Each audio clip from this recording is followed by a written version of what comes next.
tous. Alors juste, je précise tout de suite en début de présentation, n'hésitez pas à poser des questions pendant ma présentation. Donc, levez la main, faites un petit signe, quelque chose. Je me ferai un plaisir d'y répondre pendant. De toute façon, je vais garder un temps à la fin pour répondre à vos questions si vous avez des questions plus précises à la fin. Donc, je vais vous parler aujourd'hui des Work Scheduling Management System, plus particulièrement d'une autre, mais je parle de manière générale des Work Scheduling Management System. Donc, je dis tout de suite, je vais l'abréger WSMS parce que c'est long à prononcer. Et en fait, c'est lié à la thématique de ce webinaire, donc, dont le titre est Simplifier, optimiser la gestion des horaires de votre OBNL. Avant d'aller dans le vif du sujet, je vais commencer par juste m'introduire très rapidement, introduire mon entreprise. Donc, moi, je suis Jean Massardi, je suis directeur de la recherche, notamment en IA chez Knowledge. Chez Knowledge, ce qu'on s'occupe, c'est de mélanger deux domaines qui nous tiennent particulièrement à cœur, qui sont l'intelligence artificielle et les ressources humaines, la gestion des ressources humaines, notamment à travers des produits comme celui que je vais vous présenter aujourd'hui. On fait aussi, d'ailleurs, on s'amuse beaucoup à rajouter aussi des éléments de psychologie comportementale là-dedans. Ça, c'est parce qu'on pense qu'il y a des choses à faire de ce côté-là. Euh, En ce qui concerne les objectifs de la présentation aujourd'hui, donc le premier objectif, c'est bien de vous faire comprendre ce que c'est un WSMS, un Work Scheduling Management System, d'identifier c'est quoi les gains de valeur, notamment les gains de valeur pour les OBNL, qu'est-ce que ça pourrait vous rapporter d'utiliser un outil de ce type-là. Et je vais aussi vous présenter un peu l'outil à travers l'idée de comment se familiariser avec lui pour obtenir une bonne intégration, comment s'assurer que le système soit utilisé à bon escient et utilisé à bon escient dans une situation qui vous est familière, dans votre situation de préférence. Donc, deux gros morceaux. On va commencer vraiment par toutes les composantes et les avantages des WSMS, puis vraiment gérer sur l'exemple d'application d'un WSMS en prenant, donc, comme je disais, notre produit qui s'appelle le Talentspot 25, qui je pense est toujours sur le nom de la présentation. Vous avez dû vous inscrire sur quelque chose qui s'appelle Talentspot 25. Qu'est-ce que c'est qu'un WSMS? Bon, un WSMS, avant de parler de WSMS complètement, je vais commencer par parler de la planification des horaires de travail.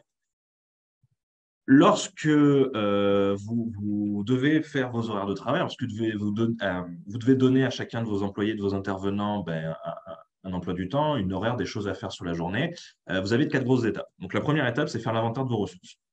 En gros, vous dites tout ce que j'ai à ma disposition, tout ce qui permet de pouvoir faire du travail, je vais en faire un inventaire. Ensuite, je vais définir qu'est-ce que j'ai à faire sur la période de temps qui m'intéresse, sur la semaine, le mois, le semestre, la journée s'il faut. Qu'est-ce tout ce qui doit être fait. Une fois que ça a été fait, euh, à l'ancienne, si vous travaillez encore à l'ancienne, ça va être prolongé avec des post-it sur un très très beau tableau. Vous allez vous amuser à dire, je vais prendre mes ressources et je vais les mettre sur les différents endroits où doit y avoir du travail.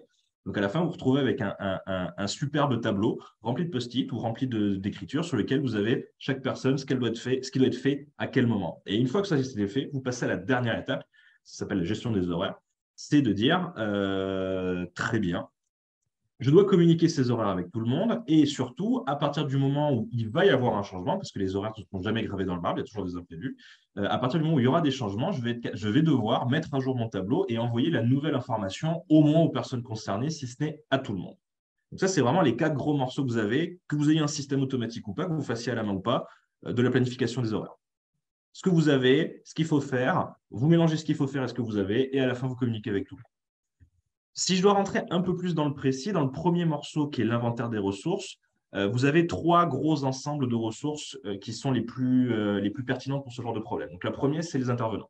Donc, quand je parle d'intervenants, ça peut être des bénévoles, ça peut être des employés, ça peut être des ressources matérielles aussi. En fait, c'est tout ce qui va avoir un impact sur quelque chose, qui va avoir un impact sur votre capacité de travail.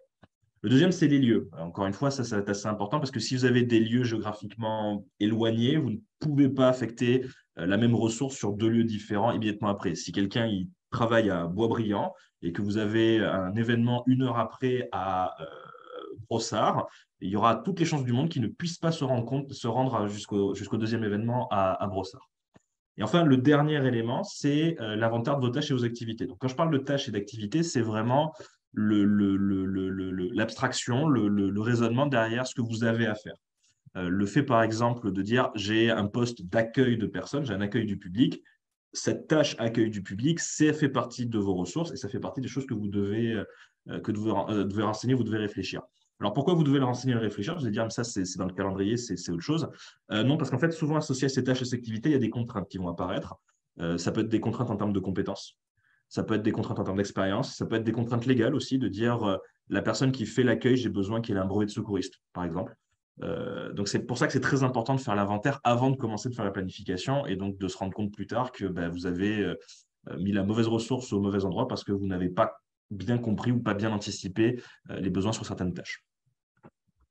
En ce qui concerne le calendrier des événements, euh, ce qui définit pour nous un événement, en fait, c'est une temporalité. C'est de dire que vous avez une tâche, une activité à réaliser à un moment précis. C'est l'accueil du public, d'accord, mais c'est l'accueil du public le lundi matin de 8h à midi. Donc, accueil du public, c'est votre tâche. Accueil du public le matin de 8h à midi, c'est votre événement. C'est quelque chose qui est ancré dans un calendrier, qui est ancré dans une temporalité. Donc, le calendrier des événements pour le construire, c'est vous faites la définition des événements, tous les événements que vous allez devoir remettre dans votre calendrier. Vous faites votre programmation, donc vous les mettez sur votre calendrier aux endroits clés. Et une fois que ça a été fait, vous avez la dernière temporalité qu'à prendre en considération, c'est la disponibilité de vos ressources. Parce que généralement, surtout si vous travaillez beaucoup avec des bénévoles qui ont d'autres activités sur le côté ou avec des employés qui peuvent avoir d'autres activités, je pense notamment à des étudiants, ils ne seront pas disponibles tout le temps. Ils ne seront pas disponibles toute la semaine de 6h30 à 18h. Donc, connaître leur disponibilité pour pouvoir les replacer dans le temps va être un enjeu assez important. Bon, vous avez vos deux premiers blocs. En gros, vous avez toute votre information. C'est bon. Qu'est-ce que vous faites maintenant? Vous jouez au puzzle. Ça, c'est la partie assignation des horaires. C'est le fameux moment puzzle, le fameux moment post-it, où vous mélangez les intervenants, vous prenez vos intervenants et vous les placez sur les différents événements, histoire de remplir un maximum de cases. En gros, remplir tous vos événements. Tout ce que vous avez prévu comme programmation est rempli. Généralement, ce qui va se passer, c'est que vous allez avoir une deuxième étape, vous avez ce qui s'appelle un résiduel. Donc, le résiduel, c'est bien, vous avez rempli tout ce que vous voulez faire. Maintenant, vous avez une dizaine de ressources, 5 ressources, ou même juste une ressource. Elle n'est pas utilisée à son plein potentiel. J'ai quelqu'un qui, normalement, a une semaine de 40 heures. Là, je l'ai programmé que sur 12 heures sur la semaine prochaine. Qu'est-ce que je fais avec? Donc c'est ça la gestion du résiduel. C'est dire, je vais rajouter dans mes événements des tâches supplémentaires qui vont servir à m'assurer que tout le monde est à sa pleine capacité de travail. La dernière étape, ça c'est si vous avez le temps et si vous n'avez pas passé 8 semaines à le faire à la main, c'est l'optimisation. Donc, qu'est-ce que c'est l'optimisation? C'est juste dire, vous avez trouvé une solution. En remplissant votre case, vous avez généralement utilisé une méthode, vous avez trouvé une solution. Est-ce que c'est la meilleure solution? Ce n'est pas sûr. Il faut faire des essais pour le savoir, c'est-à-dire qu'il faut faire d'autres planifications, prendre les mêmes contraintes et recommencer. Ça, c'est vraiment donc, votre gros morceau, encore une fois, que ce soit à la main ou par la machine. C'est ça le gros morceau au niveau de l'assignation. Dernière grosse étape, souvent oubliée, c'est la gestion des horaires. Donc, qu'est-ce que c'est la gestion des horaires? C'est surtout 3 choses. La première, c'est la diffusion de vos horaires de travail. Faire vos horaires, c'est bien. Communiquer avec les gens qui vont les faire, c'est encore mieux. Le deuxième, c'est ce qu'on appelle l'ajustement en production. Ça, c'est le mot compliqué pour dire un tel n'est pas venu à l'heure. Donc, qu'est-ce que je fais? Qui j'envoie à sa place? Comment je m'assure que je garde mon activité? Ça s'appelle l'ajustement de production. Et enfin, le dernier élément qui est un peu pompeux, qui est réaffectation de ressources, en fait, nous, on appelle ça le cas Everything is on fire, tout est en feu. Vous avez une catastrophe, quelque chose d'important qui vient d'arriver. Ça peut être la démission spectaculaire d'un de vos intervenants, ça peut être un de vos lieux qui a été fermé pour une raison X ou Y. Et donc, vous avez une reprogrammation majeure à faire. Et donc, à ce moment-là, qu'est-ce que vous faites? Comment vous le faites? C'est ça qu'on appelle la réaffectation des ressources. Bon. Donc ça, les 4 étapes que je vous ai présentées, ce sont les étapes générales de la planification des horaires. Encore une fois, vous faites par papier, que vous faites quoi que ça, c'est l'abstraction de ce que vous faites. Ce que vous faites, c'est ces 4 étapes-là. Maintenant, ce que fait un WSMS, c'est qu'il prend une ou plusieurs de ces étapes et il va l'automatiser au maximum. C'est-à-dire qu'il va rajouter dans votre processus de construction des horaires un maximum d'éléments informatiques, informatisés, qui vont permettre de, si possible, accélérer votre travail et donner plein d'autres avantages dont on va parler par la suite. Il y a 2 grands types d'automatisation que vous avez, 3 grands types d'automatisation que vous avez avec ce genre de système-là. Donc, le premier, c'est au niveau du bloc inventaire et calendrier des événements. En fait, c'est vous donner une information qui est plus robuste et plus consolidée. En gros, si vous le faites par papier ou sur une application qui n'est pas dédiée, vous risquez d'oublier de l'information ou de mal mettre en œuvre de l'information. WSMS va avoir un format qui va vous forcer à mettre une information qui sera la plus exploitable, la plus réutilisable et la plus pertinente pour continuer les étapes par la suite. Le deuxième gros morceau, c'est l'assignation et la production des horaires. Donc ça, c'est un bon WSMS va vous proposer des solutions, c'est-à-dire qu'il va commencer à jouer avec vos données pour vous accompagner au maximum, donc, ou en vous proposant des morceaux de solutions, voire en vous proposant des solutions complètes. Et enfin, au niveau de la gestion des opérations, ben, il va automatiser, le WSMS va automatiser cette partie changement brutal en production et cette partie communication de la solution et communication de changement à vos différents intervenants. Voilà. WSMS, je prends les 4 étapes, j'automatise. Est-ce que jusque-là, vous avez des questions? Est-ce que je suis clair? Parfait, ben, je vais continuer. Dans quel contexte c'est applicable un WSMS? Enfin, c'est quoi les contextes les plus pertinents? Là, je vais commencer par donner quelques exemples qui, je pense, sont parfaitement pertinents, notamment dans le cas des OBNL. Donc, le premier, c'est l'événementiel.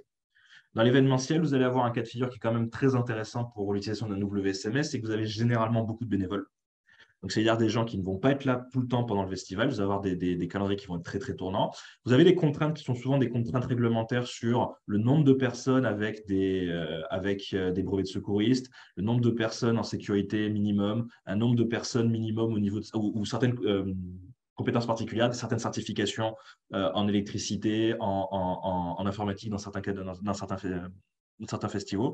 Donc, tous ces éléments-là font que construire, même si ça dure que 3 jours, construire une bonne planification pour un événement un peu important, ça peut être un vrai challenge. Et c'est là qu'un WSMS peut donner donner de très, très gros avantages. Tout ce qui va être les activités communautaires, on va être à peu près dans le même, et notamment l'affectation des bénévoles, on va être à peu près dans le même bisbille que pour l'événementiel. C'est-à-dire que vous avez beaucoup de personnes à manipuler, beaucoup moins de contraintes, c'est vrai, mais généralement, vous avez énormément de bénévoles à manipuler. Donc, toute cette masse de personnes, avoir un outil informatique pour s'aider, c'est un vrai avantage. Tout ce qui est formation et cours, c'est-à-dire que l'endroit où on a inventé les WSMS à la base, c'était pour informatiser une partie de l'affectation des cours en milieu scolaire. Que le jeudi matin, c'est maths. Bon, ben, avant, on faisait ça à la main. De plus en plus de cégep, notamment, quelques écoles qui se sont mis à utiliser les systèmes informatiques. Donc, ça, c'est un bon exemple. Nous, on travaille là en ce moment, c'est un exemple qu'on maîtrise très, très bien. On travaille avec des OBNL qui font dans la gestion de camps d'été et dans les activités touristiques. Donc, il y a aussi quelque chose de ce côté-là où ça va être utilisé. En fait, ça leur sert principalement à améliorer leur programmation de camp d'été, à dire quelle activité va être faite quand. En utilisant WSMS, ils ont beaucoup plus de souplesse, beaucoup plus de rapidité et ils ont pas mal d'avantages à utiliser dont on va revenir quand je vais parler et quantifier les gains qui est autour des WSMS. Bon, là, je vous ai donné des exemples. Maintenant, est-ce qu'il existe un critère objectif pour savoir si un WSMS est fait pour vous? Parce que c'est des outils informatiques, donc ça peut être sans être lourd, disons que c'est des choses à apprendre, c'est des choses à prendre en main, donc il faut qu'il y ait un avantage à les utiliser. Est-ce qu'il y a des critères pour définir à quel moment c'est un avantage pour moi pour le faire? La réponse est oui. En fait, c'est que plus vous avez une affectation d'horaire qui est complexe et coûteuse, plus le WSMS va devenir utile. C'est-à-dire que si jamais vous n'avez pas de programmation d'horaire, ces étapes-là, vous les faites quasiment de tête parce que vous avez 3 bénévoles ou 3 employés et que les semaines de travail, c'est toujours les mêmes, vous ennuyez pas avec un WSMS. Ça c'est un overkill. Vous n'avez pas besoin d'un outil de ce type-là. Par contre, si vous avez beaucoup d'activités avec beaucoup de personnes qui interviennent, donc le nombre de paramètres est important. Si vous avez beaucoup de réglementations, c'est-à-dire que si vous avez des choses du genre, il faut quelqu'un de garde toutes les 6 heures, la personne de garde ne doit pas être la personne de la jour d'avant, vous êtes obligé d'avoir quelqu'un avec une certification X en tout temps dans le bâtiment et autres, donc tout ce genre de réglementation-là. Là aussi, ça devient très intéressant d'avoir un système informatique qui va vous aider. Et enfin, le dernier élément qui est aussi important, c'est la rareté de certaines ressources. C'est-à-dire que si vous avez, vous le savez, des intervenants qui ont des compétences rares, qui ont une très très grosse valeur ajoutée, donc vous devez utiliser intelligemment et avec parcimonie. Pareil, avoir un WSMS qui va vous aider à les utiliser intelligemment et avec parcimonie, ça peut être un vrai avantage. Donc ça, c'est les 3 questions que vous devez vous poser. Est-ce que j'ai beaucoup de contraintes? Est-ce que j'ai beaucoup de personnes qui interviennent? Est-ce que j'ai des personnes avec des compétences rares qui interviennent? Si la réponse est oui sur au moins une de ces questions, posez-vous les questions sur un WSMS. Si la réponse est oui sur au moins 2, je n'ai pas de doute que vous en ayez besoin. C'est une certitude que vous ayez besoin d'un outil de ce type. Evelyne, tu as une question? Oui. ma caméra. Bon, je me demandais à partir de combien de personnes environ là, ça devient utile parce que nous, on est une petite organisation pour le moment, mais on compte grossir dans les prochains mois là, dû à la demande. Donc, je me demandais à partir de quand, combien d'employés ou bénévoles, combien d'intervenants, en fait, ça justifie le besoin d'un WSMS? Alors là, je t'ai dit, c'est pour ça qu'en fait, avec un paramètre, c'est difficile de déterminer. Là, ça va plus être. C'est possible que. L'idée, c'est. J'ai pas de doute que ça commence à devenir utile passer la quarantaine de personnes. La quarantaine par rapport. Passer la quarantaine de personnes. OK. Passer la quarantaine de personnes, j'ai aucun doute que c'est utile.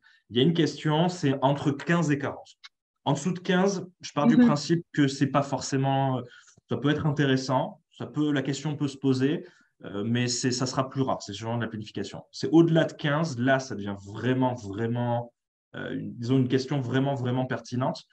Au-delà de 40, c'est une certitude. Alors pourquoi je dis au-delà de 15? C'est parce qu'en fait, là, c'est là où je posais la question, notamment du nombre de réglementations. Si c'est 15 personnes, mais que c'est toujours les mêmes semaines, et qu'il n'y a aucune règle sur comment elles sont affectées, je ne suis pas sûr qu'un WSMS ça soit pertinent. Si c'est 15 personnes et tu commences à avoir des règles de il me faut toujours au moins une personne à un endroit X, là oui, là ça va commencer à devenir vraiment pertinent d'utiliser un WSMS. Parfait. Merci. D'autres questions? Non, bah écoutez, je vais enchaîner. Moi, je suis un expert en IA. Donc, j'aime parler de ce que j'aime faire et de mon métier. Je vais parler de nous, ce qu'on a particulièrement dans le TS25. On n'est pas les seuls à l'avoir. Il y a d'autres WSMS qui font muse avec ça. C'est on s'amuse à mettre de l'IA dedans. L'IA là-dedans, qu'est-ce que ça fait? Qu'on soit très très clair là-dessus. Est-ce que ça enlève complètement mon travail? Est-ce que j'ai plus rien à faire? Non, vous avez toujours des choses à faire. L'IA ne va pas vous remplacer, qu'on soit très très clair. Que ce soit dans ce cas de figure ou dans tous les autres, l'IA ne vous remplacera pas, même si je sais que c'est un discours à la mode. Là, ce que va faire l'IA, c'est qu'elle va surtout intervenir dans un bloc particulier, qui est le bloc assignation et production des horaires. En gros, lorsque vous faites votre manipulation à la main de dire je mets telle personne à un endroit, je mets telle personne à un endroit, je mets telle personne à un endroit, et vous faites des essais-erreurs, de dire si je mets un tel là, il se passe quoi, si je mets un tel là, il se passe quoi, il faut voir que la machine, et notamment une IA bien ficelée, peut faire cette opération entre 10 000 et 100 000 fois plus vite que vous.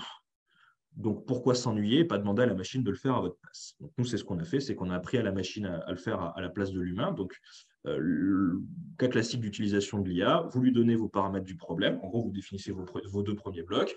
Vous appuyez sur le bouton « Trouve-moi une solution ». La machine vous trouve au moins une solution partielle, enfin, vous propose une solution. Et à partir de cette solution-là, vous pouvez vous amuser à ajuster votre solution à votre goût, dire ah, ça me plaît pas trop, je vais changer ça, voire garder des morceaux de solution, dire j'aime beaucoup ce que tu m'as fait la semaine 2, par contre la semaine 3 recommence. Et donc vous pouvez vous amuser comme ça à aller comme ça beaucoup, beaucoup plus vite. Ça, c'est la première chose. Quand je parle de vitesse, que vous ayez une idée, c'est qu'une tâche de planification. Alors, je vais prendre l'exemple du camp de jour, c'est un exemple que je maîtrise parfaitement bien. Je pourrais parler d'autres exemples si vous avez des questions là-dessus ou si vous voulez que je vous parle de votre domaine particulier, n'hésitez pas à me poser la question. Donc, dans le cas des camps de jour, pour un groupe d'une trentaine de personnes et un camp de jour sur 9 semaines, un humain va mettre 3 à 4 semaines à faire la planification complète. C'est-à-dire faire vraiment toute cette partie assignation, jouer avec les post-it jusqu'à ce que soit fini. Ça va être fait généralement sur 3 à 4 semaines. Si je parle d'heures de travail, c'est 70-80 heures de travail juste sur cette tâche-là. La machine le fait en 4 minutes. Voilà. Ça veut dire aussi, donc l'avantage, encore une fois, pour la machine, c'est que, comme je disais, comme elle le fait en 4 minutes, c'est-à-dire qu'elle peut le faire plusieurs fois. C'est-à-dire que la même journée, vous pouvez lui lancer plusieurs simulations avec quelques petites variations. L'avantage de le faire, c'est que comme ça, vous avez des solutions qui sont, nous, ce qu'on appelle plus robustes. C'est-à-dire que vous pouvez vous assurer, la machine va s'assurer que vous avez toutes vos contraintes qui sont respectées. Si jamais il y a des éléments de contrainte un peu limites, elle va vous proposer des solutions qui vont faire que si jamais il y a un problème, si jamais il y a une réassignation à faire, vous pouvez le faire sans difficulté. En fait, ça va vous donner des solutions qui sont plus pérennes et plus résistantes aux aléas. Et enfin, l'efficacité, ça vient aussi de cet élément d'optimisation. C'est que comme la machine peut faire des simulations, elle peut comparer des solutions et savoir si la première solution, est-ce qu'avec la première solution, j'utilise à bon escient mes ressources? Est-ce que sur la deuxième solution, je ne les utilise pas mieux? Est-ce que j'utilise moins bien? Donc, vous pouvez comme ça comparer, grâce aux métriques produites par la machine, des éléments de comparaison pour à la fin, vous, en toute connaissance de cause, savoir quelle serait la meilleure programmation utilisée. On laisse ce choix final à l'humain. La machine ne prend pas la décision de quelle est la meilleure programmation. Elle vous propose des solutions l'IA vous propose des solutions. C'est à vous, l'humain, d'arbitrer derrière, de dire, moi, je l'aime bien celle-là ou non, je vais essayer quelque chose d'un peu différent. Vous avez des questions par rapport à ça? Non, l'exemple était clair pour vous, hein, le camp de jour que vous réduisez drastiquement le. Oui, Nathalie? Secteur d'activité qui pense parce que l'assignation se calcule pour tous les employés au complet ou je peux programmer secteur d'activité, genre j'ai mes camps de jour, j'ai mes proposés locations de sites nautiques qui n'interagissent pas ensemble et que j'aurais besoin d'une planif. Est-ce que ça peut se faire séparément? Oui, ça. Alors, en fait, l'idée, c'est ça, c'est que si jamais il y a partage de ressources, c'est-à-dire qu'éventuellement, tu es un employé qui va de l'un à l'autre, c'est mieux d'avoir un seul problème, c'est de tout décrire avec un seul problème. Mais si tu as vraiment deux groupes de travail hermétiquement fermés, quand je dis hermétiquement fermés, c'est très, très peu d'échanges entre les deux. Oui, c'est deux problèmes différents. Tu crées un calendrier, je vous montrerai après, mais tu crées un calendrier qui est sur l'un, tu crées un deuxième calendrier sur l'autre et tu optimises les deux séparément. Il n'y a pas besoin qu'il y ait d'interaction entre les deux. OK, parfait, merci. C'est même, en fait, c'est même une bonne pratique. C'est-à-dire que c'est ce que je conseille de faire. C'est si jamais vous avez des équipes qui commencent à être trop grosses, trop larges, où la machine pourrait avoir quelques difficultés, créer des groupes différents et optimiser chacun des groupes différemment. Ça marche très, très bien. Ça donne des solutions approximatives très, très efficaces. Quand je dis groupe trop gros, dans notre cas, par exemple, c'est au-delà de 100 personnes. C'est au-delà de 100 personnes, la machine souffre. Je vais être clair avec vous, l'humain souffre à faire ça, il y a un moment la machine aussi. Donc si vous avez plus de 100 personnes, généralement c'est mieux de casser le groupe en deux ou en trois, enfin de les grouper par spécialité et de faire des optimisations différentes. Si c'est moins de 100 personnes, si c'est possible de les grouper, c'est généralement mieux, mais alors si jamais il n'y a vraiment aucun partage d'informations, les garder sur deux ensembles différents, ça sera très très efficace. Je vais vous parler des gains. Je pense que vous voyez toujours, vous commencez déjà à voir les gains que vous pouvez avoir à utiliser ce genre d'outils. Je vais quand même les expliciter. Pour nous, on a identifié 5 gains principaux. Donc, le premier, c'est l'optimisation des ressources disponibles. Donc, ça, ce n'est pas anecdotique du tout. C'est que ça vient du fait justement que vos intervenants sont des ressources qui peuvent être rares, qui peuvent avoir des compétences qui sont des compétences rares. C'est dommage de les utiliser à mauvais escient. C'est-à-dire que mettre quelqu'un que vous savez aller avoir un impact majeur parce que il a une compétence en électricien et que vous êtes dans un festival, que vous avez besoin d'électriciens tout le temps et que vous le mettez à l'accueil parce que vous n'avez pas trouvé de meilleure solution, c'est très dommage. C'est une perte de ressources compétentes. En utilisant un WSMS, donc avec un système qui va bien expliciter vos règles et proposer des solutions partielles ou indiquer ces points, ces choke points où vous pouvez avoir des ressources sous-utilisées, ça vous fera gagner énormément en optimisation. Le deuxième, c'est l'augmentation de la capacité de production. Ça vient en fait de la partie simulation que vous offrent les WSMS. C'est que comme vous pouvez faire des essais-erreurs à partir de vos ressources, et notamment gérer le fameux résiduel dont je parlais, le fait que toutes vos ressources n'auront probablement pas été utilisées dans votre calendrier, vous allez pouvoir ajuster vos événements, donc ajuster votre capacité de production et potentiellement l'augmenter. De dire, très bien, comme je sais que je vais pouvoir, je sais que j'ai un peu d'excédent de ce côté-là, donc dans mon camp de jour, je vais pouvoir créer 3 activités de plus, par exemple. Dans le cas d'un festival, en fait, avec mes bénévoles, je peux avoir une densité plus importante, donc je vais pouvoir accueillir 1000 personnes de plus. C'est ça que je veux dire par capacité de production, c'est dire, comme vous utilisez comme vous optimisez vos ressources, une façon de les optimiser, c'est de les faire travailler un peu plus, et en travaillant un peu plus, vous pouvez obtenir une capacité de production plus importante, toujours pour le même coût, la même équipe, le même coût, pouvoir faire un peu plus. Le troisième élément, c'est le gain de temps significatif en gestion. Ça, c'est pareil, ce n'est pas du tout anecdotique. C'est que faire l'inventaire à la main, c'est long. Faire la planification, la programmation à la main, ça peut être très long. Et faire toute la partie communication, synchronisation, ça peut paraître très, très long. Avoir un système informatique qui le fait avec vous va vous accélérer considérablement votre temps de travail sur ces tâches-là. Juste sur cet élément-là, vous pouvez avoir un gain significatif en faisant juste le temps que vous avez passé à faire votre planification d'horaire avant versus après, vous allez pouvoir noter un gain significatif. Le quatrième point, c'est un meilleur contrôle des coûts. Alors pourquoi? C'est parce que la plupart des WSMS sont équipés de super de super métriques dans tous les sens qui vous indiquaient un certain nombre d'indicateurs et notamment d'indicateurs de coût. Typiquement, si dans votre inventaire de ressources, vous avez rajouté le salaire horaire de vos intervenants, vous avez rajouté le coût ou à l'inverse le revenu associé à une activité ou un événement, la machine va vous calculer automatiquement combien ça vous coûte ce calendrier par rapport à votre ressource versus combien ça vous rapporte par rapport aux événements qui sont programmés. Donc, vous avez comme ça un indicateur immédiat d'éléments de coût. Et il y a un dernier point, pareil, celui-là, je ne le négligerai pas du tout, qui est la satisfaction des attentes, notamment la satisfaction des attentes de vos intervenants, que ce soit des employés ou que ce soit des bénévoles.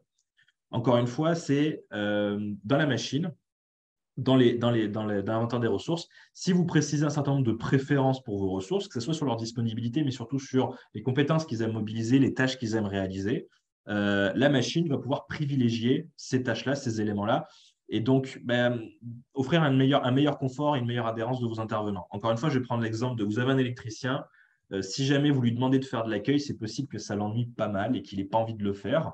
Et donc, à la fin, la tâche est faite, mais pas très bien faite et que votre électricien, ils sont un peu vexés. Si jamais vous l'avez mis que sur des tâches sur lesquelles il est très compétent et qu'il a dit qu'il aimait les faire, ou en tout cas sur un maximum de tâches comme ça, là, à l'inverse, vous allez avoir quelqu'un qui est très engagé dans son travail et donc qui va offrir de meilleures performances et probablement de meilleure humeur et rester plus longtemps dans votre équipe. Donc ça, c'est vraiment les 5 très gros principaux avantages à utiliser un WSMS. Pas du tout. Je vais passer maintenant à la deuxième partie où je vais parler un peu plus de qu'est-ce que vous devez chercher dans un WSMS et prendre comme exemple celui que nous avons développé chez Negligent, le Talentspot 25, pour illustrer en fait les différents processus dont je vous ai parlé et montrer le niveau, ce que ça signifie d'utiliser un WSMS et le niveau de difficulté ou le niveau de facilité qu'il y a d'associer. Donc, pour vous, au BNL, qu'est-ce que vous cherchez dans un WSMS? La première chose que je pense que vous devriez chercher, c'est que ça serait une solution web-based. Alors, pourquoi une solution qui soit basée web et pas du tout une solution qui soit installée sur votre machine? Pour une raison assez simple, c'est que la plupart des WSMS sont des systèmes qui ont été développés pour des besoins industriels et sont, je vais appeler ça, des systèmes ad hoc. C'est en gros que vous avez un WSMS pour la fabrication d'avions. Vous avez un WSMS pour la gestion des crises par Hydro-Québec. Ils en ont un. Ils l'ont fait pour eux, par eux, s'installer sur leur machine. C'est des choses qui sont très, très ad hoc. Donc, ces systèmes-là peuvent souvent être rachetés par d'autres entreprises. C'est juste que, comme j'ai dit, ils sont souvent très spécialisés et s'appliquent assez mal à un contexte d'équipe un peu plus réduite ou au contexte des OBNL. Les solutions qui sont web-based, en tout ça, celles qu'on a déjà rencontrées et la nôtre, sont généralement beaucoup plus génériques. Elles permettent d'attaquer des problèmes qui sont des problèmes plus proches de celui que vous pouvez rencontrer. Ça, c'est lié au deuxième point, c'est que vous cherchez un WSMS qui soit adaptable et paramétrable. Je suis sûr que vous avez des spécificités pour vos domaines. J'ai aucun doute là-dessus. C'est-à-dire que chacun d'entre vous, vous avez un champ de compétences particulier, un endroit où votre BNL est sur son X est efficace. Je suis sûr qu'il y a des méthodes de travail particulières, des règles particulières de ces endroits-là. Il faut que le WSMS que vous prenez puisse adapter ces règles, enfin puisse prendre en paramètre ces règles et pouvoir être à son plein potentiel. Un troisième facteur que vous devez prendre en considération, c'est le temps de calcul et le facteur d'optimisation. Ça, c'est pour la partie notamment où vous avez une assignation automatique. Posez-vous la question de pour le problème dans lequel vous êtes, c'est-à-dire pour l'équipe que vous avez, combien de temps le système va me donner une solution. C'est très variable d'un WSMS à l'autre. Nous, comme on a dit, par exemple, on sait qu'au niveau du temps de calcul du facteur d'optimisation, si vous avez une équipe de plus de 100 personnes, notre système sera peu performant. Il sera très performant en dessous, très peu performant après. Chaque WSMS a ses propres limites. Cherchez à savoir quelles sont ces limites et si elles s'appliquent à vous ou pas. Un quatrième point, c'est le lien avec des systèmes tiers, parce que faire les horaires, c'est bien. Si vous pouvez en plus le collecter à un système de pointage ou à la paye, par exemple, si vous avez des employés, c'est encore mieux. Donc, c'est un point de discussion qui est à avoir avec les fournisseurs de services. Est-ce que vous pouvez connecter votre logiciel au système de données que nous utilisons déjà et au système de paye que nous utilisons déjà? Et enfin, le dernier point, pas anecdotique, sécurité et protection, comme d'habitude. C'est lorsque vous prenez une solution, soyez sûr que les données soient utilisées uniquement dans votre cadre, qu'elles ne soient pas revendues ailleurs et qu'il y ait au moins un minimum de sécurité informatique derrière qui puisse s'assurer que votre que vos informations d'entreprise ne soient pas utilisées à mauvais escient. Je vais vous présenter donc le... Merci Evelyne. Oui, oui, j'avais une question. Ça, pour vérifier si on peut lier nos horaires puis les salaires horaires de nos intervenants avec notre système, il faut valider avec le comptable puis vous. Il faut se contacter directement ou bien il y a une liste quand on s'inscrit pour le WSMS? Alors, il y a deux façons de le faire. Ou le WSMS est déjà connecté à certains systèmes comptables ou systèmes de paye. C'est déjà écrit quelque part, on peut tout de suite le savoir? Alors, c'est pas rarement en fait. Le problème, c'est que en fait, le plus simple, c'est poser la question. Si c'est déjà fait, la réponse c'est oui. Et si c'est pas fait, la réponse, ça sera fait dans 2 semaines. C'est toujours comme ça que ça fonctionne. Okay. C'est que, en fait, il faut voir. Ça, je vais expliquer un petit peu l'envers du décor. Les gens qui sont dans mes équipes, c'est que on ne les connecte pas à des systèmes tiers par le plaisir parce que nous, ça veut dire rentrer en contact avec le système tiers. Donc, on ne le fait qu'au dernier moment quand on sait que ça sera utilisé.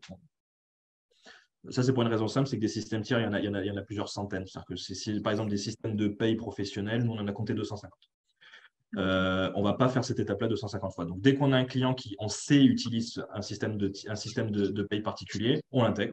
C'est fait. Okay. Comme ça, si les autres, après, en ont besoin, c'est déjà fait, on peut dire oui tout de suite. Mais on ne le fera pas, on n'anticipera pas, ou très rarement ça. Ça, c'est vrai pour nous, c'est vrai pour nos concurrents aussi. C'est toujours comme ça que ça fonctionne. Et je te dis tout de suite, la façon dont ça fonctionne, c'est que en fait, c'est suffisamment complexe pour qu'on n'ait pas envie de le faire avant et suffisamment facile pour qu'une fois que les questions soient posées, ça devienne facile à faire. Est-ce que ça engendre des coûts de plus? Généralement, non. Ça a discuté en fonction d'eux, mais si c'est une solution largement utilisée, c'est-à-dire que tu utilises un logiciel de paye ou un système de gestion de ressources humaines grand public, si tu utilises Zoho par exemple ou Workday, non. C'est-à-dire qu'on fera l'intégration et la connexion sans forcément rajouter à la facture. Si c'est quelque chose de ta base de données perso que tu as monté toi-même, que tu as un système de paye monté très, très artisanalement, c'est possible qu'il y ait un surcoût à ce moment-là. OK, merci. Nathalie, tu as une question. Oui, en fait, pour les employés vont pouvoir voir leur horaire de travail à partir de ce système-là, si je comprends bien. Ils peuvent. Je vais revenir dessus, c'est-à-dire que l'important dans ce système-là, c'est la capacité de distribution communication. Un bon WSMS a un système interne pour le faire, c'est-à-dire qu'un employé en se connectant pour avoir ses horaires. Si jamais tu as déjà un système d'horaire qui est affiché, encore une fois, on revient au problème du système tiers. Il suffit que le WSMS envoie l'information et synchronise l'information et il peut être vu ailleurs que dans le système. Ce que je voulais dire, je voulais éviter que pour les employés, aient 2 systèmes à consulter pour voir leur horaire de travail, puis en plus avoir à rentrer leur feuille de temps, leurs heures de travail qui doivent être par projet dans notre cas. Fait que je voudrais éviter d'avoir 2 systèmes à gérer pour les employés. C'est possible? Ça, c'est un système. En fait, là, l'idée, c'est que je vais revenir je vais le dire tout de suite, mais on va revenir quand je vais présenter l'application. Mais nous, ce qu'on fait, par exemple, c'est que le système de communication, c'est ils peuvent voir leurs horaires de travail sur notre système. C'est-à-dire qu'il existe une page qui leur permet de voir leurs horaires de travail. Dans tous les cas, les horaires de travail leur sont envoyés par fichier calendrier. Donc, ils peuvent exploiter et exporter dans toutes les applications supportant ces types de fichiers-là. Canoniquement, c'est Outlook et Google Agenda, mais ça peut être aussi la plupart des systèmes de pointage les utilisent aussi. Donc, c'est nous de ce type-là, en fait, de cet élément, c'est vous pouvez voir vos horaires à travers l'application, vous pouvez le voir ailleurs aussi. On vous envoie l'information, à vous de l'organiser comme vous voulez. En fait, l'employé l'organise comme il veut. Okay. Ça, c'est la façon dont on fonctionne. Parfait, merci. Bon, mais passons dans le vif du sujet. Donc, voici TalentSpot 25. Voici le point d'entrée. Donc, nous, on a une solution web-based, justement, comme je disais, on a analysé un petit peu, on s'est rendu compte que c'était bien préférable d'avoir une solution web-based. Je vais tout de suite rentrer dans, quand vous vous connectez, vous arrivez là-dessus. On va le faire par étapes en fonction des étapes que je vous ai décrites, donc les 4 gros morceaux que je vous ai décrits, histoire que que vous puissiez vous rattacher à la présentation générale. Juste vous dire, il y a un tableau de bord, je vous parlais de métriques, nous on a mis les métriques au départ. L'idée, c'est à chaque fois de dire,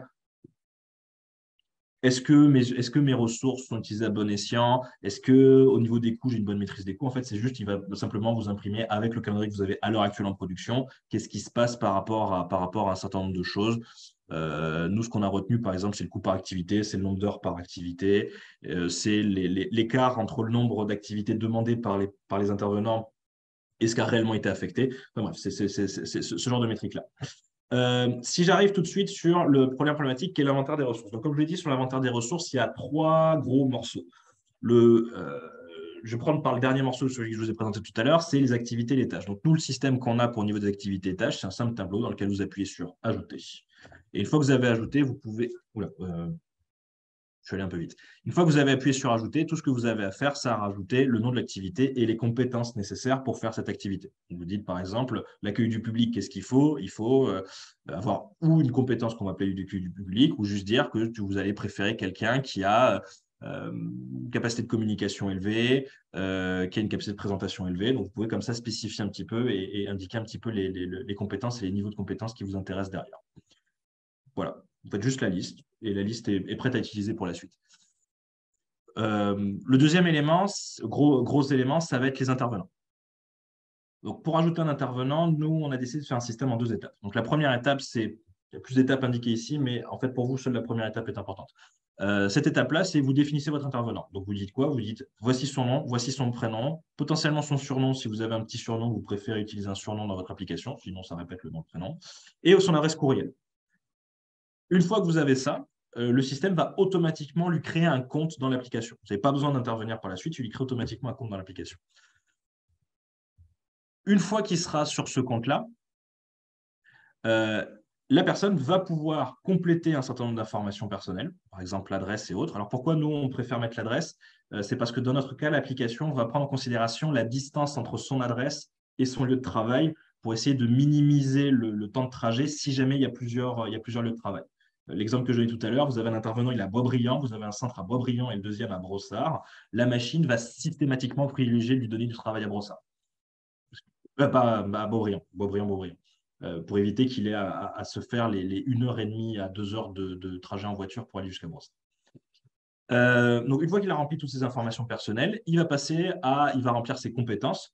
On rajoute aussi des onglets de certification, de permis et de diplôme parce qu'ils peuvent être nécessaires pour certaines tâches savoir.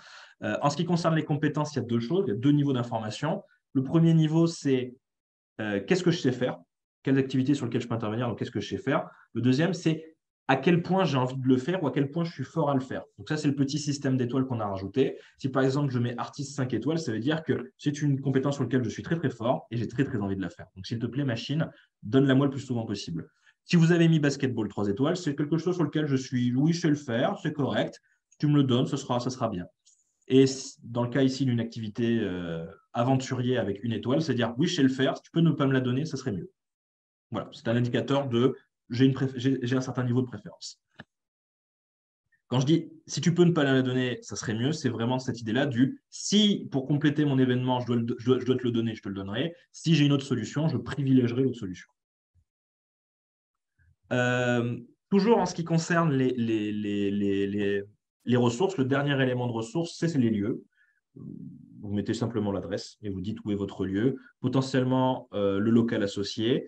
Vous pouvez aussi avoir un dernier onglet, ça j'en vais en parler très brièvement pour ne pas trop rentrer dans les détails. Il y a un onglet qui s'appelle règles de gestion. Donc les règles de gestion, c'est que l'application vous permet de paramétrer quelques règles simples que vous pouvez utiliser, qui seront utilisées par la machine pour optimiser le niveau derrière. Quand je parle de règles simples, par exemple, ce serait de dire, exemple de règle simple, si vous travaillez en ce lieu, vous n'avez pas le droit de travailler ailleurs. Ça, c'est une règle simple. Vous pouvez le rajouter, donc lui dire, règle simple, je rajoute la règle de s'il travaille là, il n'a pas le droit de travailler ailleurs. Voilà, la machine respectera systématiquement cette règle. On a créé comme ça un certain nombre de règles que vous pouvez paramétrer, que vous pouvez ajuster. C'est juste, sachez-le, je ne rentrerai pas les détails là-dedans pour pas trop complexifier la présentation. Donc, comme je disais, activité, lieu, intervenant. Et au niveau de vos intervenants, les intervenants vont eux-mêmes remplir leur champ de compétences.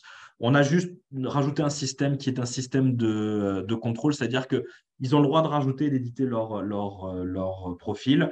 Ce qu'ils font n'est pas pris comme lettre sacrée. En fait, ça vous envoie une information de modification de profil. Par exemple, il a décidé de retirer l'activité aventurier.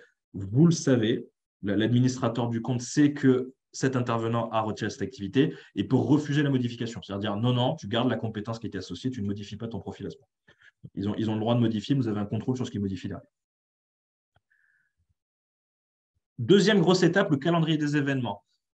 Encore une fois, je vais commencer en sens inverse. Au niveau de vos employés, nous, et de vos intervenants, employés et bénévoles, en fait, hein, ça peut être les deux, ce qu'on utilise comme système, c'est comme ici, un simple calendrier dans lequel ils vont pouvoir rentrer leurs horaires de disponibilité et leurs horaires de travail. Sachez que vous pouvez, vous, les forcer chez eux, voire en mettre par défaut. Dire, par exemple, tous mes employés, leur horaire de travail, c'est 8h, 17h tous les jours. Voilà, automatiquement, le système va vous remplir 8h, 17h sur l'ensemble du calendrier pour tout le monde. Si vous avez des gens qui vont faire des interventions plus rares, ou qui sont, comme je disais, des bénévoles, ils peuvent le remplir à la main et ils peuvent le remplir discrètement en disant ben, tous les lundis après-midi, je suis disponible. Donc, je rajoute tous les lundis après-midi. Ou alors dire le vendredi 14, je serai disponible. Par contre, je ne serai pas disponible la semaine prochaine, donc je retiens ma disponibilité de la semaine prochaine. Donc, chacun va pouvoir comme ça remplir les endroits où il va pouvoir intervenir dans le calendrier. Une fois que ça s'est fait, on revient du côté admin. Donc, ça, c'est votre écran. C'est là que vous allez créer votre calendrier des événements. Donc, le calendrier des événements, c'est assez simple. Vous allez prendre une activité que vous avez définie dans vos activités et vous allez appuyer sur Ajouter un événement et ça va vous ouvrir. Je vais le faire directement. Vous appuyez sur le magnifique bouton Ajouter un événement. Ça vous ouvre cette fenêtre-là. Dans cette fenêtre-là, vous allez définir l'activité qui vous intéresse. Vous allez indiquer le lieu qui vous intéresse, le moment où votre événement commence, le moment où votre événement termine, les jours où il s'applique et les heures de début, les heures de fin, sachant que vous pouvez fractionner. Vous pouvez dire, par exemple, mon événement commence le lundi matin 8h, 12h. Il ne continue pas le mardi. Par contre, il continue le mercredi de 10h à 14h. Voilà, ça sera un événement. Donc, votre calendrier, c'est vous rajoutez comme ça, événement à événement, vous rajoutez tous vos événements. Il y a quelques outils qui vont vous permettre de faire des répétitions d'événements pour éviter, genre par exemple, si vous avez un événement, c'est-à-dire accueil du public tous les jours, enfin tous les lundis de 8h à midi, vous appuyez tous les lundis 8h à midi, créez-moi un événement. Vous n'avez pas besoin de le faire de cliquer sur chacune des cases de lundi. Il y a des outils qui vous permettent d'accélérer ça, bien évidemment. Voilà, donc ça, c'est les deux gros morceaux d'inventaire de vos ressources, calendrier des événements. Je prends tous mes intervenants, je les construis. Je prends tous mes événements, je les construis. Petites informations complémentaires. Première information, notre système supporte les entrées de fichiers, notamment on a des formats de fichiers Excel qui permettent d'accélérer le travail. C'est-à-dire que si vous avez déjà ça quelque part sur des fichiers Excel, vous pouvez importer les fichiers Excel, ça va remplir automatiquement une grosse partie de votre information. On peut les connecter à des applications tiers aussi pour aller taper cette information-là, notamment tout ce qui va concerner les intervenants et potentiellement les activités en fonction du modèle d'information. Si jamais vous devez tout faire à la main, c'est-à-dire construire intégralement ce calendrier d'événements à la main, des activités liées des intervenants, comme j'ai dit, dans le cas qu'on maîtrise bien les camps de jour, toute cette opération va prendre environ une demi-journée. Vous avez à peu près une demi-journée de travail pour remplir l'intégralité de cette information. À partir d'informations papier, je veux dire, vous avez les informations papier, vous remplissez tout et tout est traité, c'est à peu près une demi-journée. Ça, c'est à peu près l'ordre de grandeur du travail qu'il vous faut pour informatiser tout ça. Maintenant, une fois que j'ai fait mon calendrier des événements, comment je passe à ma partie assignation de ma production? Donc là, vous avez toujours le même écran que tout à l'heure, ce n'est pas un bug, c'est que dans notre cas, en fait, c'est juste qu'il faut appuyer sur ce bouton ici, qui s'appelle Assigner les intervenants. Que va faire ce bouton-là? Il va vous faire ce magnifique onglet et il va vous demander d'optimiser. Si vous voulez optimiser le calendrier dans son entièreté, en gros, est-ce que vous voulez affecter tout le monde partout ou est-ce que vous voulez juste optimiser un sous-morceau, genre vous avez 2 semaines qui vous intéressent, le reste du temps, vous avez fait votre programmation, mais vous n'avez pas besoin de savoir qui va travailler dessus tout de suite. Deux options ici. Et vous avez aussi deux autres options qui sont conserver les assignations actuelles. En gros, vous dites le travail que j'ai déjà fait, je ne veux pas le perdre, ou alors, c'est pas grave, remplace, il n'y a pas de souci. Un dernier élément que je vais rapidement évoquer, c'est que nous, on a rajouté la notion de fantôme. Oui, notre application est hantée. Un fantôme, en fait, c'est juste un intervenant qui n'existe pas. La machine va créer ex nihilo un intervenant pour déterminer si vous recrutiez une personne, si vous recrutiez un bénévole, est-ce que ça ne serait pas mieux? Et elle va donc voir si jamais c'est mieux ou pas mieux. Ça vous permet de faire un peu de planification de si jamais vous avez des recrutements à faire, si vous avez anticipé des besoins de ce côté-là. Donc, je disais, là, ce temps au niveau du traitement de la machine, quelques secondes à quelques minutes. Généralement, ça prend, comme je disais, sur un problème standard, ça prend 3-4 minutes pour trouver une solution. Au problème. Nous, ce qu'on a rajouté aussi, c'est qu'il y a un système je vais arriver à naviguer, de sauvegarde. C'est-à-dire que si jamais vous avez une solution qui vous intéresse, mais vous voulez essayer des choses différentes, vous pouvez la sauvegarder. et la réutiliser par la suite. Donc, la garder, la jeter, la reprendre. Enfin, bref, vous pouvez manipuler des sauvegardes de vos solutions intermédiaires. Bon, une fois que vous avez quelque chose qui vous intéresse beaucoup, vous avez trouvé quelque chose qui est vraiment plaisant, vous avez le dernier bouton qui va vous permettre de passer à la dernière étape, qui est exporter. Donc, exporter, quand vous appuyez sur exporter, on va partir dans l'onglet horaire de travail. Ça dit, c'est bon, ma planification, elle est bonne, voici ce qu'on va faire, j'appuie sur exporter, paf, c'est envoyé à tout le monde. Tout le monde va recevoir l'information. Cette information, donc, de leur côté, elle peut, donc, comme je disais, être récupérée de deux manières. Par l'application elle-même. Donc, voici la programmation de quelqu'un faite par la machine où il va avoir son emploi du temps qui va être indiqué. Comme je disais, c'est aussi un point calendar, c'est-à-dire un point calendrier. Donc, ça va être envoyé aussi par mail en point calendrier. Donc, si jamais il utilise n'importe quelle application qui utilise des points calendrier, que ce soit un système de pointage ou que ce soit un système personnel, un agenda personnel, Google Agenda ou n'importe lequel, le système va synchroniser et il va avoir son calendrier qui va apparaître à cet endroit-là. Est-ce que vous avez des questions? Tout est clair? Tout est intéressant? Au moins un peu. J'ai au moins un oui de la tête. Je vais prendre ça pour une réponse positive. Bon, on arrive sur la fin de la présentation. Qu'est-ce qu'il faut retenir? Donc, la première chose, c'est un WSMS, donc pour Work Scheduling Management System. C'est un système d'aide à la gestion et à la prise de décision. Ce qui est important ici, c'est le mot, c'est un outil d'aide. Ça ne le fera pas à votre place. Ça ne va pas faire de la gestion pour vous, ça ne va pas faire de la prise de décision pour vous. C'est vous lui donner des informations que vous avez paramétrées, vous l'utilisez, notamment s'il est doté d'une IA, pour vous aider à trouver la meilleure solution le plus rapidement possible, mais aucune des choses ne va être faite à votre place. Les gains qui sont importants, les plus importants, c'est l'optimisation des ressources. Encore une fois, elles vont être utilisées au maximum, enfin, elles vont être utilisées au maximum et surtout à l'endroit où elles seront les plus performantes, notamment avec le système de gestion de contrôle des compétences. Le deuxième, c'est la capacité de production. Vous pouvez, grâce à ça, généralement mieux gérer votre résiduel et mieux gérer votre capacité de production. Le système est plus rapide, c'est-à-dire que l'étape un peu rébarbative qui est de rentrer les données, une fois qu'elle est passée, tout va devenir extrêmement rapide. Et enfin, au niveau du processus de création des horaires, comme il va prendre en compte les préférences des employés ou encore le temps de transport, ça va augmenter la satisfaction de ce côté-là au niveau des employés, des intervenants de manière générale, potentiellement pour vous, des bénévoles. La partie qui est importante aussi, c'est là, je vous ai fait une très rapide présentation de l'outil. Comme vous pouvez le voir, il est relativement simple à utiliser, c'est vraiment quelques boutons à connaître. Par contre, il y a quelques bonnes pratiques qui peuvent être intéressantes à maîtriser. Donc, il y a peut-être un petit temps d'adaptation à avoir avant de l'utiliser à son plein potentiel qu'il faut connaître. Il y a un temps de familiarisation avec l'outil, mais rien de très conséquent. J'espère que la présentation vous a plu et merci pour votre participation. Puisque vous avez visionné notre vidéo jusqu'à la toute fin, nous vous invitons à visiter notre compte YouTube pour du nouveau contenu à tous les mois.